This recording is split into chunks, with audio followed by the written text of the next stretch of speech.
Perhaps one of the greatest American singers of all time is bass baritone Paul Robeson. He was an immense singing talent in the United States, but even more so all over the world. In places like Russia, China, and India, he was an icon. He was the voice of the people. There's an old man called the Mississippi. That's the old man I don't like to be. What does he care if the world's got troubles?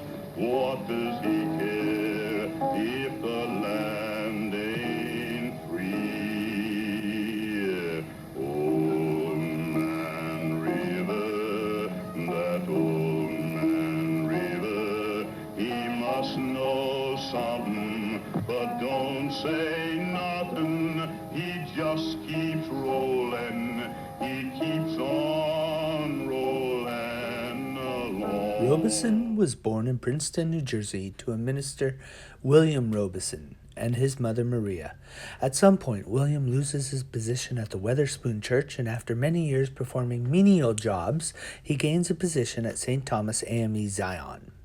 Robeson attended Somerville High School, where he performed in the chorus, acted in theater, and was a scholar athlete in football, basketball, baseball, and track. Robeson was the valedictorian of his class and won an academic scholarship to Rutgers University. While being the only African American at Rutgers at the time, he had to fight his way onto the football team. He was fighting racist viewpoints on his own team and that of his opponents. In fact, despite being a first-team All-American, he sat for some football games because some schools refused to play with him on the field. Despite all the racial barriers that stood in his way, he continued singing, joined the debate team, and by the time he finished his 4 years at school, he earned high honors and acceptance into Phi Beta Kappa and the Cap and Skull Society. With all the high standards of college life and striving for excellence, Robeson straddles academics with caring for his ailing father, who eventually passes away. Rutgers College is where Robeson's booming voice, literally and figuratively, begins to be a voice for equality. He ended the year as the valedictorian at Rutgers in 1919. And in his speech, he voiced equality for all Americans. After graduating, he transferred to Columbia Law School. He met Eslanda or Essie Good. They got married.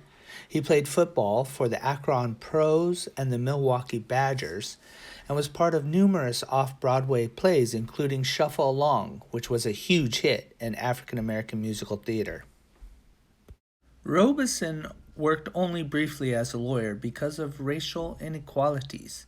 His wife Essie, who originally worked as a histological chemist for New York Presbyterian Hospital, walked away from her position to be Robeson's manager.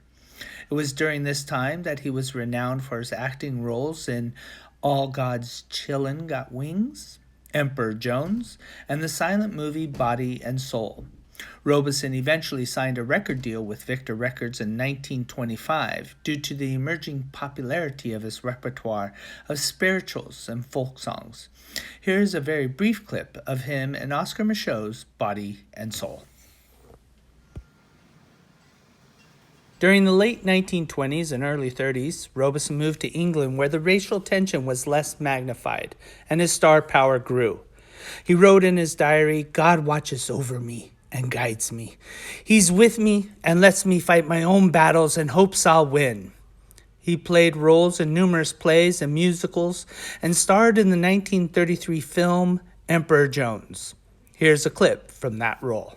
Wonder they wouldn't get sick of beating that drum. Sound louder, seem like. When did they start after? Oh, sure. They're miles and miles behind. What you getting fidgety about? But you know what?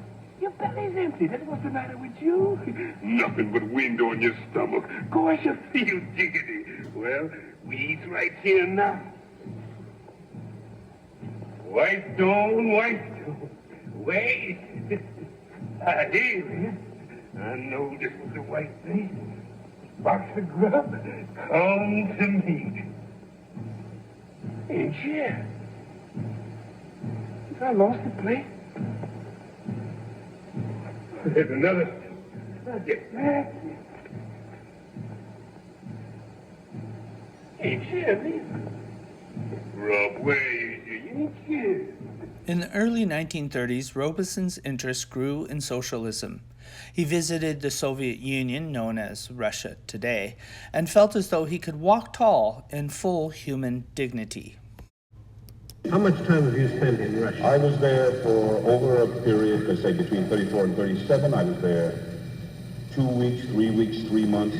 What is much more interesting, I should think, Senator, is that my boy went to school there for 2 or 3 years. My one boy. Your boy? Because I found in Russia a complete absence of race prejudice. Yeah. A complete absence. What's the name? The first time in my life, Senator, that I was able to walk the earth with complete dignity as a human being. At this time, he became a friend of Albert Einstein, and together they grew in their hatred of fascism. Here is a picture of two fascist dictators that Einstein and Robeson equally loathed. Fascist governments and dictators are recognized for first and foremost for their disregard for human rights.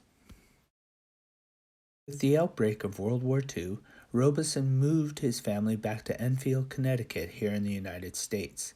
He became the #1 entertainer with his radio broadcast of Ballad for Americans.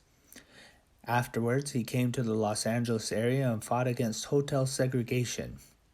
He reprised his role as Othello, and once the Soviet Union was attacked by Nazi Germany, he asked his countrymen to support the war efforts of the United States.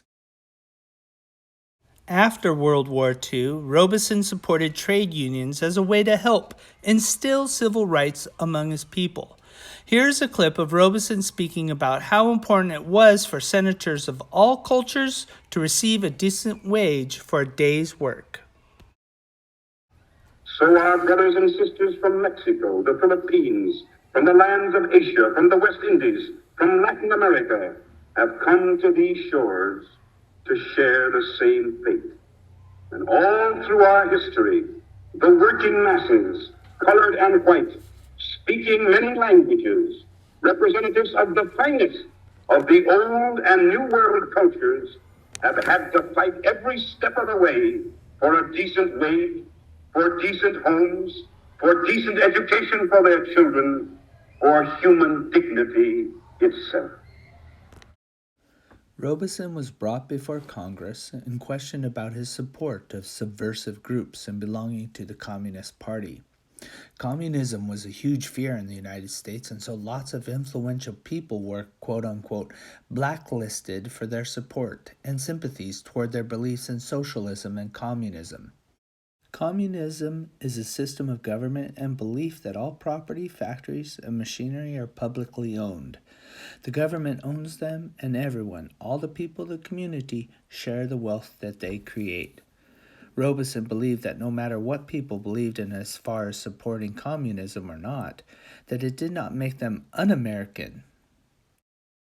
This is a picture of Joseph McCarthy, a senator from Wisconsin, and he thought that numerous communists and socialists had invaded the government, universities, film industry, and elsewhere.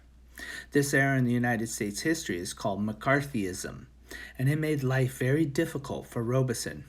The U.S. State Department canceled his passport and made it very difficult for him to make an income. His voice and music were suppressed by the United States. He began to lose concert dates and venues due to his outspoken beliefs in the ideals of communism and socialism, the push for civil rights, and the end of lynchings in America. Adding to this, he had an unwavering support of Soviet Russia and Joseph Stalin. Eventually, in 1958, Robeson's passport was finally returned due to the winning rule by the Supreme Court, Kent versus Dulles. He went on a worldwide comeback tour through Europe, Australia, and New Zealand, and pledged support for the Aboriginal and Maori peoples struggling for equality. Here is a clip of Robeson playing at the Sydney Opera House. I dreamed I saw Joe Hill last night alive as you and me. Says I, but Joe, you're 10 years dead. I never died, says he. I never died, says he. In Salt Lake City, Joe, says I, him standing by my bed. They framed you on a murder charge, says Joe, but I ain't dead. Says Joe, but I ain't dead. And standing there as big as life and smiling with his eyes, says Joe, what they can never kill went on to organize, went on to organize. In the early 1960s, Robeson's physical and mental health started to deteriorate, and he was put on drugs and electric therapy. His son, Paul Jr., asserts that these doctors who prescribed this aggressive form of medication were CIA and MI5 operatives. But in 1963, he was in East Berlin, and the doctors contradicted the over-prescribed medicine, and he started to regain his health. He came back to the United States and participated in the civil rights movement for a couple of years. Unfortunately, his wife, Essie, died in December of 1965. And with her passing, he moved in with his son for a few years before moving in with his sister in 1968. In 1976, he suffered a stroke and passed. Robeson is interred at Ferncliff Cemetery, New York. The couple worked on only 2 films together. Here's a clip of 1937's Big Fella. What have you got to laugh at, you big bozo? The boys were peaceful enough till you came in. What sort of a cop do you think you are? Please, ma'am, don't bring that up again. Every time you and Spike get friendly, something gets broken. Well, I didn't know those guys are going to start lambing each other. Well, if it's roughhousing you're looking for, come to me. I'll give you all you want. Say, if he wants to make a noise, I'll fix him. This way, big fella. Robeson was a huge talent both on stage and behind the microphone. He was an early voice of civil rights as he called for equality and equity at home and for millions around the world. Where Robeson found injustice, he bunkered down for the fight.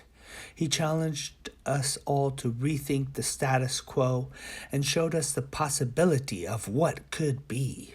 He was ultimately persecuted for his political beliefs and the belief that all men were created equal. This is why we should remember Paul Robeson. He embodied that enduring American spirit of rebellion that questioned the oppression of people. He stood up for the meek and those who could not take up the fight. He was a bulwark for others and a voice who helped reshape and redefine what it meant to be an American. Oh, by and by, I'm going to lay down my heavy load. By and by, I'm going to lay down my heavy load. No, my robe's going to fit me well.